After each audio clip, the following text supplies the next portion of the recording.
awas tanggal 19 Juli itu waktunya untuk semua negara di dunia untuk menyetujui amandemen dari IHR. IHR adalah International Health Regulation. Itu adalah bukunya WHO di dalam meregulasi kesehatan internasional. Beberapa bulan yang lalu IHR amandemen sudah disetujui secara tidak sah. Dan batasnya adalah nanti tanggal 19 Juli.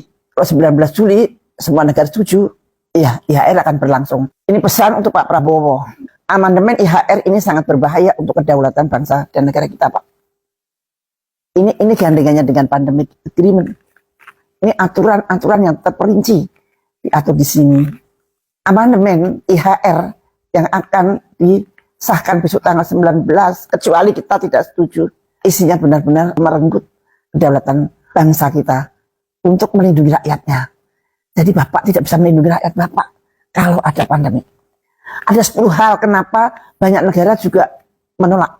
Satu, mereka merubah definisi. Definisi pandemik itu seperti apa, mereka rubah dengan seperti KLB. KLB biasa itu sudah boleh disebut pandemik. Epidemik juga disamakan dengan pandemik.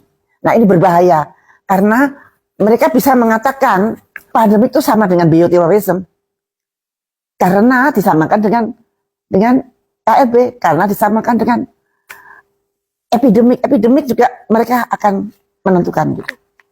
Jadi itu pada definisi itu begitu. Tidak perlu ditemukan virus zoonosisnya. Nah ini berbahaya Pak. Nomor 2, Dirjen WHO adalah orang yang berhak mengatakan ini pandemi, ini epidemik, ini KLB, bukan Menteri Kesehatan, bukan Presiden. Dan nomor 3, pendanaan. Kita disuruh mendanai apa perintahnya dari WHO. Apapun perintahnya harus didanai dengan dana kita. Kalau kita tidak punya dana gimana? Disuruh hutang Pak. Jadi memang tujuan mereka adalah membuat kita supaya utang. Terus nomor 4, versi yang final itu belum jadi. Versi yang final ini mengatur tentang pendanaan lah. Nomor 5, mereka tetap mengadakan OTG, orang tanpa gejala. Itu tidak cocok dengan ilmu kedokteran. OTG itu kemudian di karantina, itu tidak cocok. Yang namanya OTG atau orang tidak bergejala itu tidak akan menular dan tidak akan menderita. Makanya tidak perlu di karantina. COVID yang dulu itu salah Pak. Dan kemudian yang sangat menyedihkan, satu, kita kalau mau keluar negeri mesti harus pakai paspor tentang vaksin dan sebagainya, dan kemudian disemprotin, kalau mau masuk ke negara mesti semprotin pakai insektisida atau pakai apa. Mereka juga memaksa. IHR amandemen ini di dalam pasalnya mereka memaksa agar negara membuat undang-undang nasional seperti apa yang diperintahkan oleh mereka. Kita mau undang-undang itu padahal harus dibuat karena keinginan rakyat loh, untuk kemaslahatan rakyat. Ini undang-undang disuruh oleh orang asing untuk dibuat di negara kita. Nah kita namanya apa? Tentang alkes, tentang obat-obatan, semua itu adalah domain mereka. Kita tidak boleh menentukan. Pokoknya obat apa yang harus diberikan pada rakyat itu perintah mereka. Apalagi mau pakai obat herbal Indonesia, oh no way. Dan ini semua sudah ada aturan-aturannya di Omnibus Law Kesehatan. Jadi kita ini rakyat siapa? Kalau nanti ada epidemik, ada KLB, semua kekuasaan ada di tangan mereka.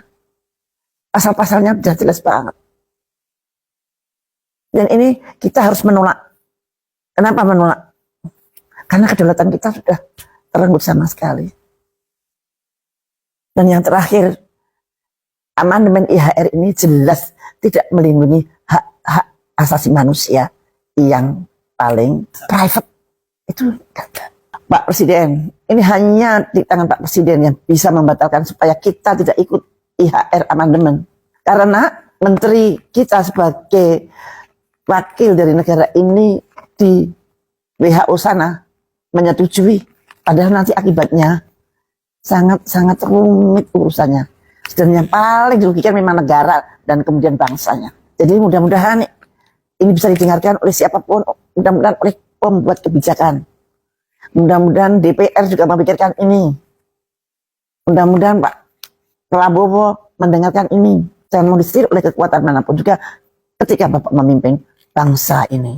kami Pak rakyat ini sangat mengharapkan Bapak bisa melindungi seluruh bangsa Indonesia sesuai dengan preambul Undang-Undang Dasar 45 yang Bapak selalu dengung-dengungkan.